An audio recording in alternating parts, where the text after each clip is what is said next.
हरे कृष्णा, गणपति बप्पा मोरया।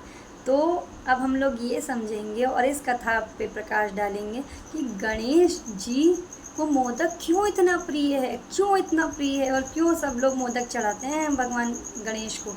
तो उसका रीज़न ये है कि जो गणपति बप्पा हैं वो एक बार बैठे थे अपनी मैया के पास, तो माता पार्वती, कार्तिकेय भी वहीं थे और गणेश भी वहीं थे।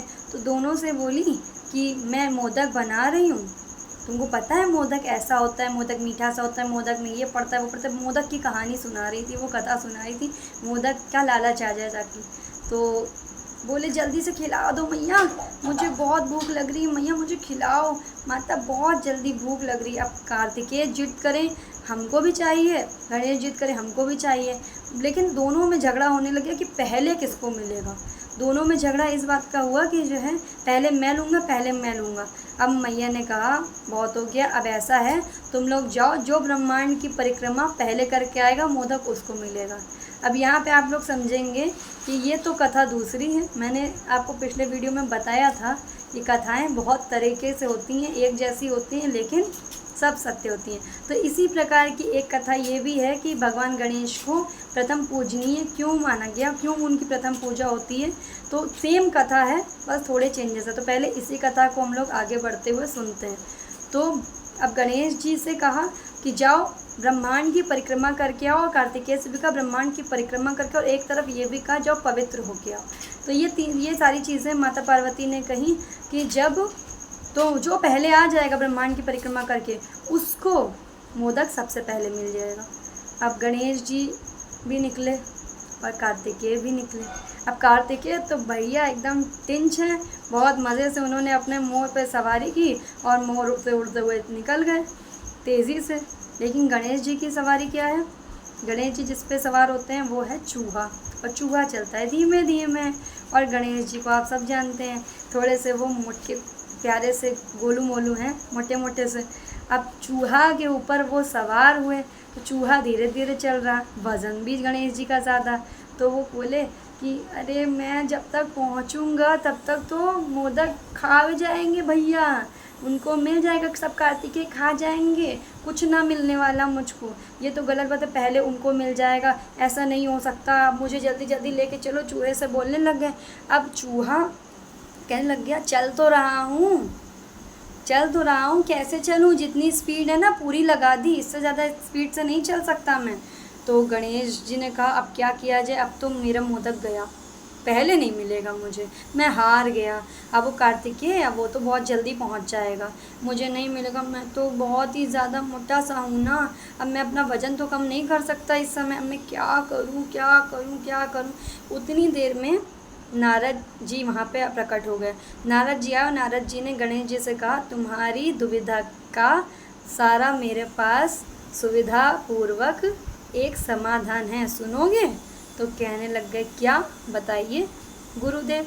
तो कहने लग गए ऐसा करो, तुम पहले तो प्रणाम किया, गणेश जी ने दंडवत प्रणाम किया नारद जी को। और ये बहुत बड़ी चीज़ है, जब भी किसी को आप दंडवत प्रणाम करते हैं, वैष्णव को दंडवत प्रणाम करते हैं, तो आपको उसका फल बहुत ही ज़्यादा मिलता है। तो नारद जी ने, अब नारद जी को कार्तिकेय में मिले थे, कार्तिकेय ने भी देखा था, पर कार्तिकेय को इतनी जल्दी थी जाने की कि वो भाग लिए थे जल्दी नारद जी को। लेकिन गणेश जी ने देखा, जबकि वो धीमे धीमे जा रहे थे, लेकिन फिर भी नारद जी को देख करके उन्होंने प्रणाम किया, वो ठहर गए। तो नारद जी ने उन पर कृपा की। नारद जी ने कहा सुनो एक काम करो, मैं तुम्हें एक ऐसा तरीका बताता हूँ, तुम्हें कहीं जाने की ज़रूरत नहीं होगी और तुम्हारी ब्रह्मांड की परिक्रमा भी हो जाएगी। तो कहने लग गए ठीक है बताइए मुझे। अब उन्होंने कहा सारे ब्रह्मांड किस में समाया है, सारा ब्रह्मांड समाया है माता पिता में, और आपके माता पिता तो कौन है, साक्षात भगवान है। कौन है, माँ पार्वती हैं, जगदम्बा हैं जो, और भगवान शंकर हैं, शिव हैं आपके पिता। आप उनकी परिक्रमा कर लीजिए, उन्हीं में आपका सारी परिक्रमा का फल मिल जाएगा, पूरे ब्रह्मांड की, आपका पूरा ब्रह्मांड उन्हीं में समाया है। यहाँ पे एक और कथा है जो कि कहते हैं कि राम नाम लिखा, ये बताया था नारद जी ने, दूसरी पुराण में ये कथा है कि नारद जी ने बताया कि राम का नाम लिखो और उस राम नाम की परिक्रमा करी। तो इसके फलस्वरूप अब मिलता क्या है गणेश जी को। तीनों कथाएं हमने आपको सुना दी, कहाँ कहाँ क्या क्या कहा गया इसी से रिलेटेड। तो अब राम नाम लिखा उसकी परिक्रमा करी, चाहे उन्होंने माता पार्वती और शिव जी की परिक्रमा करी, फलस्वरूप उनको प्रथम पूजनीय बनाया गया कि गणेश जी की पूजा सबसे पहले होगी, क्योंकि उन्होंने माता पिता में अपने ब्रह्मांड को देखा। ठीक है, भगवान के नाम में ब्रह्मांड को देखा। और दूसरी तरफ मैया के जो लड्डू थे यानी कि मोदक, वो भी उनको मिले, क्योंकि माता पिता की परिक्रमा करी। ब्रह्मांड की परिक्रमा तो उनकी हो गई थी बहुत जल्दी।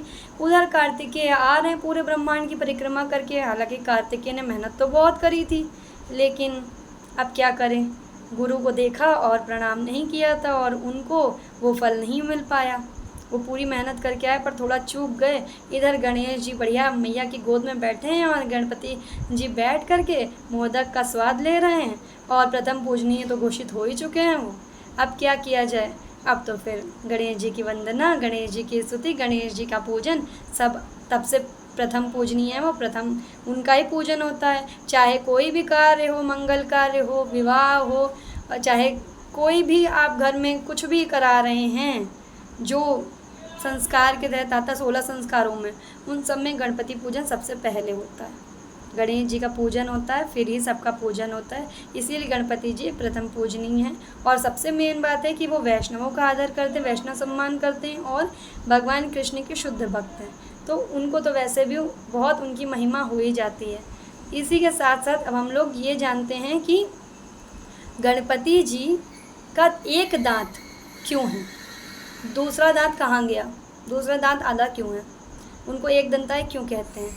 तो उसका रीज़न ये कि एक बार परशुराम जी आए और भगवान शंकर से मिलना था उनको, लेकिन वो समाधि में थे और गणेश जी ने उनको रोक दिया। बहुत कहने पे भी अंदर जाने नहीं दिया, नहीं मिलने दिया।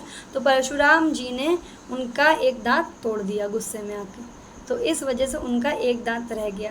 लेकिन कोई दिक्कत नहीं है, यहाँ जो भी कोई लीला करता है, कुछ भी करता है, उन सबका भलाई होता है। अब वो अपने टूटे हुए दांत से उन्होंने न जाने कितने वेद शास्त्र की रचना कर डाली। सब जहाँ लिखा है ना, लिखने का कार्य गणेश जी ने अपने दांत से ही किया है। तो ये उनकी महिमा है, गणेश जी की बहुत महिमा है। गणेश जी बहुत ही जल्दी रीझ भी जाते हैं, प्रेम भी करते हैं, और उनका प्रेम इतना है कि वो भक्ति में किसी को भी बहुत जल्दी आगे बढ़ा सकते हैं। तो हमें उनकी आराधना करनी है। हमारे अंदर ये संस्कार होने चाहिए कि हमें सबका सम्मान करना, सबका आदर करना, सबसे प्रेम करना है, चाहे फिर वो कोई हो। भगवान से जुड़ा है, उन सबके लिए हमारा हृदय हमेशा ये तैयार रहना चाहिए कि हमको सबका त्यौहार अच्छे से धूमधाम से मनाना है। लेकिन एक प्रकार से एक बात ये भी समझनी है कि जिस प्रकार से एक कन्या का विवाह होता है और वो विवाह करके अपने ससुराल जाती है, तो पति तो वो एक ही रहता है, पतिव्रता नारी, पति तो दूसरा नहीं मनाती ना। उस घर में सबकी सेवा करती है वो, लेकिन पति पति रूप में ही रहता है और पति की जगह किसी को नहीं दी जा सकती। और साथ ही जब उसको आशीर्वाद भी मिलता है तो क्या मिलता है, सदा सौभाग्यवती रहो, सदा सुहागन रहो। तो इसी तरह से हमें ये सारे देवी देवता, ये जितने भी हैं, इन सब का आशीर्वाद चाहिए ताकि हमारी भक्ति दृढ़ हो सके, ताकि हम भगवान कृष्ण और राधा मैया की शरण में अच्छे से जा सकें, क्योंकि हम तो इस लायक नहीं हैं कि हम पहुंच सकें। गुरु हों, वैष्णव हों, देवी देवता हों, इन सब का आशीर्वाद जब मिलेगा तो हमें हमारे प्रियतम, हमारे राधा मैया कान्हा जी से वो ही मिला पाएंगे। इसीलिए सबका त्यौहार, सबका आदर और सब कुछ प्रेम पूर्वक करना है और अपने जो इष्ट हैं हमारे राधा मैया कान्हा जी, उनकी भक्ति में दृढ़तापूर्वक लगे रहना है। हरे कृष्णा, राधे राधे, जय गणपति महाराज की।